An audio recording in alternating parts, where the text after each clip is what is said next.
नमस्कार दोस्तों, 25 जून 1975 पूरे देश भर में एक्सटर्नल इमरजेंसी लागू कर दी जाती है और 21 महीनों के लिए सबके फंडामेंटल राइट्स छीन लिए जाते हैं। कई अपोजिशन पार्टी के लीडरों को जेलों में बंद कर दिया जाता है और इस दिन को इंडियन डेमोक्रेसी में काला दिन के नाम से जाना जाता है। लेकिन दोस्तों, आखिर क्या रीज़न था इस इमरजेंसी को डिक्लेयर करने के पीछे? आखिर क्यों इसे इतना खौफनाक माना जाता है? आइए आज के इस एपिसोड में करते हैं डिटेल में एनालिसिस। देखिए, अब ऐसा नहीं था कि साल 1975 में पहली बार इमरजेंसी डिक्लेयर करी गई थी।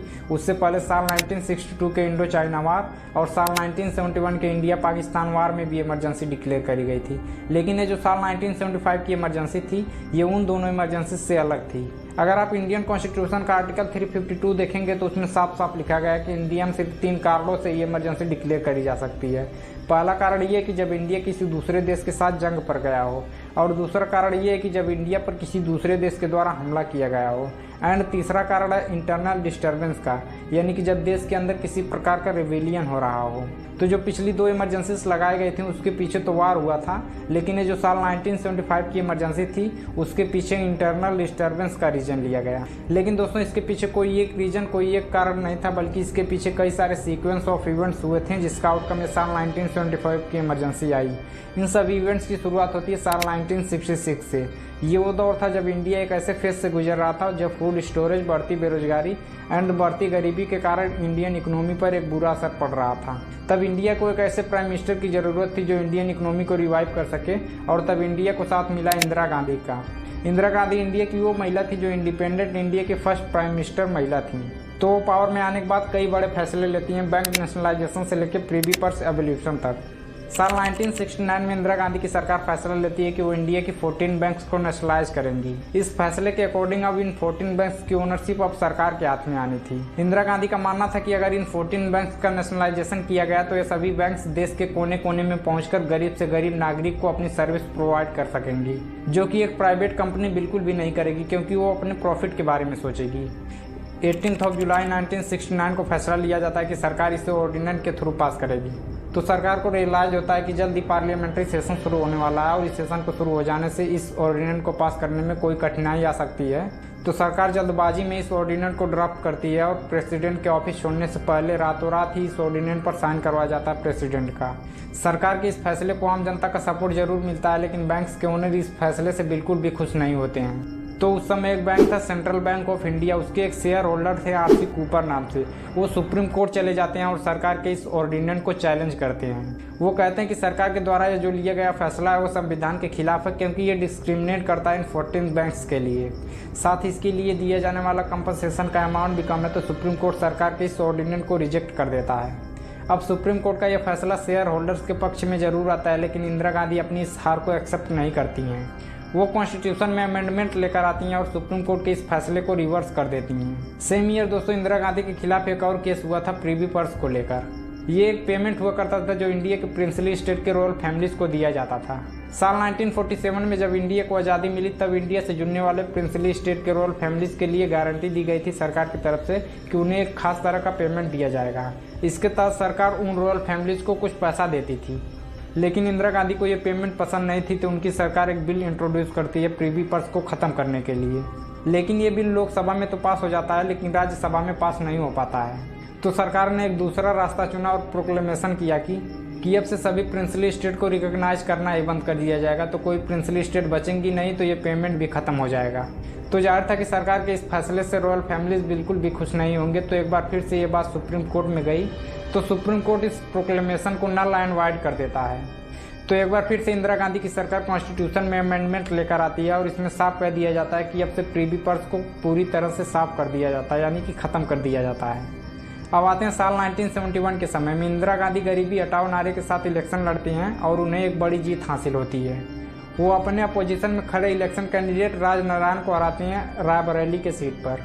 इलेक्शन जीतने के बाद इंदिरा गांधी की सरकार 5 नवंबर 1971 को एक बार फिर से कॉन्स्टिट्यूशन में अमेंडमेंट लेकर आती है, जिसमें ये कहा जाता है कि सरकार कॉन्स्टिट्यूशन के किसी भी पार्ट में चेंजेस ला सकती है। उसके अगले साल 1972 में सरकार एक बार फिर से कॉन्स्टिट्यूशन में अमेंडमेंट लेकर आती है, जिसमें कहा जाता है कि पब्लिक यूज के लिए सरकार किसी भी प्राइवेट प्रॉपर्टी को जब्त कर सकती है और उसके लिए दिया जाने वाला कंपनसेशन का अमाउंट भी सरकार ही तय करेगी। उसमें कोर्ट किसी भी तरह का इंटरफेरेंस नहीं करेगा। तो एक बार फिर से सरकार का यह फैसला सुप्रीम कोर्ट में पहुंचा, जिसे केस फाइल किए थे केशवानंद भारती। दरअसल साल 1969 में केरल सरकार 2 भूमि सुधार कानून बनाती है। इस कानून के मुताबिक सरकार केरल राज्य के सभी मठों की जमीन को जब्त करने का फैसला सुनाती है। लेकिन सरकार के इस फैसले के खिलाफ केशवानंद भारती अपनी आवाज उठाते हैं और आर्टिकल 26 का हवाला देते हुए कहते हैं कि संविधान के अनुसार देश में धर्म का प्रचार करने के लिए मठों को बनाने के लिए लोगों को अधिकार दिया गया है, इसलिए सरकार ने जो कानून बनाया वो संविधान के खिलाफ है। 24 अप्रैल 1973 को सुप्रीम कोर्ट के 13 जजेस की बेंच केशवानंद भारती केस पर एक हिस्टोरिक जजमेंट करती है, जिसमें इंडिया के हर एक सिटीजन का फंडामेंटल राइट तय हो जाता है। 68 डेज की बैठक के बाद सुप्रीम कोर्ट ये फैसला लेता है कि सरकार कॉन्स्टिट्यूशन में अनलिमिटेड अमेंडमेंट कर सकती है, लेकिन वो संविधान के बेसिक स्ट्रक्चर को चेंज नहीं कर सकती है। अब साल 1971 दोस्तों वो साल भी था जब इंडिया और पाकिस्तान वार हुआ था, जिस पर मैंने ऑलरेडी वीडियो बना रखा है, नीचे लिंक डिस्क्रिप्शन में दिया गया है, आप जाके देख सकते हैं। अब इस वार के बाद इंडियन इकोनॉमी पर एक बार फिर से बर्डन पड़ता है, फूड प्राइसेस तेजी से बढ़ते हैं, इन्फ्लेशन बढ़ता है, साथ ही फील्ड मानसून के चलते एग्रीकल्चरल प्रोडक्टिविटी भी कम हो जाती है। इसी बीच कांग्रेस सरकार में करप्शन तेजी से बढ़ने लगता है और कुछ यही हाल होता है स्टेट गवर्नमेंट का भी। साल 1973 में सिचुएशन तब बदल जाती है जब दुनिया भर में ऑयल क्राइसिस देखने को मिलता है। क्रूड ऑयल का प्राइस 300% से भी अधिक हो जाता है, जिसका सीधा असर पड़ता है आम आदमी के जेब पर। उसके अगले साल 1974 में गुजरात के चीफ मिनिस्टर चिमन भाई पटेल का एक घोटाला सामने आता है। 3 जनवरी को गुजरात यूनिवर्सिटी के स्टूडेंट प्रोटेस्ट करते हैं और कहते हैं कि गुजरात की सरकार को डिसॉल्व कर दिया जाए और मुख्यमंत्री चिमन भाई पटेल अपने मुख्यमंत्री पद से रिजाइन कर दें। इंदिरा गांधी को जनता की बात को मानना पड़ता है और चिमन भाई पटेल अपने मुख्यमंत्री पद से इस्तीफा दे देते हैं। उसी तरह बिहार में भी गुजरात की तरह एक मूवमेंट की शुरुआत होती है, जिसे लीड किया जा रहा था एक्टिविस्ट JP नारायण के द्वारा। गुजरात की तरह बिहार सरकार को भी डिसॉल्व करने को लेकर फोर्स किया जाता है, लेकिन इंदिरा गांधी यहाँ पर नरम नहीं पड़ती हैं।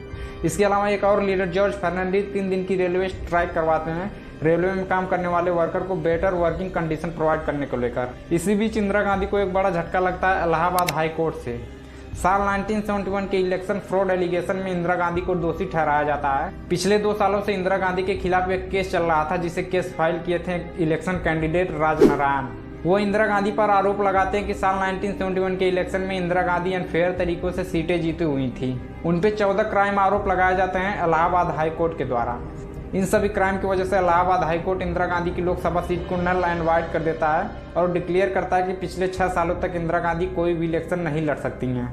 तो इंदिरा गांधी इलाहाबाद हाई कोर्ट के इस जजमेंट को सुप्रीम कोर्ट में ले जाकर चैलेंज करती हैं। 24 जून 1975 को सुप्रीम कोर्ट इंदिरा गांधी की अपील सुनता है और इलाहाबाद हाई कोर्ट के जजमेंट पर स्टे लगाते हुए कहता है कि इंदिरा गांधी अगले इलेक्शन तक प्राइम मिनिस्टर पद पर बनी रह सकती हैं, लेकिन उनकी सारी प्रिविलेजेस छीनी जाएंगी। कोर्ट के इस फैसले के बाद अपोजिशन पार्टी के लीडर इस मौके का भरपूर फायदा उठाते हैं और लोग सड़कों पर उतर जाते हैं। जो जनता कभी इंदिरा गांधी के सपोर्ट में आवाज उठाती थी, वही जनता आज इंदिरा गांधी के अगेंस्ट प्रोटेस्ट करती है। खुद एक बार फिर से JP नारायण जनता के सपोर्ट में आते हैं और देश में बढ़ते करप्शन इन्फ्लेशन के लिए वो इंदिरा गांधी को दोषी ठहराते हैं। वो स्टूडेंट से भी अपील करते हैं कि स्टूडेंट बाहर आकर इस क्रांति का हिस्सा बने। करीब 1 लाख लोग दिल्ली के रामलीला मैदान में इकट्ठा होते हैं। इसी दिन JP एक ऐतिहासिक भाषण देते हैं। वो पुलिसकर्मी और फोर्सेस से भी कहते हैं कि वो अनकॉन्स्टिट्यूशनल सरकार की बात को मानना बंद कर दें। इंदिरा गांधी JP के इस भाषण को देश में रिवोल्ट भड़काने के रूप में लेती हैं और 25 जून की आधी रात को इंदिरा गांधी अपने कुछ ट्रस्टेड मिनिस्टर के साथ कंसल्ट करती हैं और उनकी एडवाइस पर एक रिटर्न लेटर लिखती हैं प्रेसिडेंट फखरुद्दीन अली अहमद को कि वो देश में एक्सटर्नल इमरजेंसी डिक्लेयर कर दें, और उसी रात को प्रेसिडेंट इमरजेंसी डिक्लेयर भी कर देते हैं। कुछ ही घंटों के अंदर कई अपोजिशन पार्टी के लीडरों को अरेस्ट कर लिया जाता है और उसके अगले ही सुबह Indira Gandhi all India radio पर आती हैं और डिक्लेयर करती हैं, भाइयों और बहनों, राष्ट्रपति जी ने आपातकाल की घोषणा की है।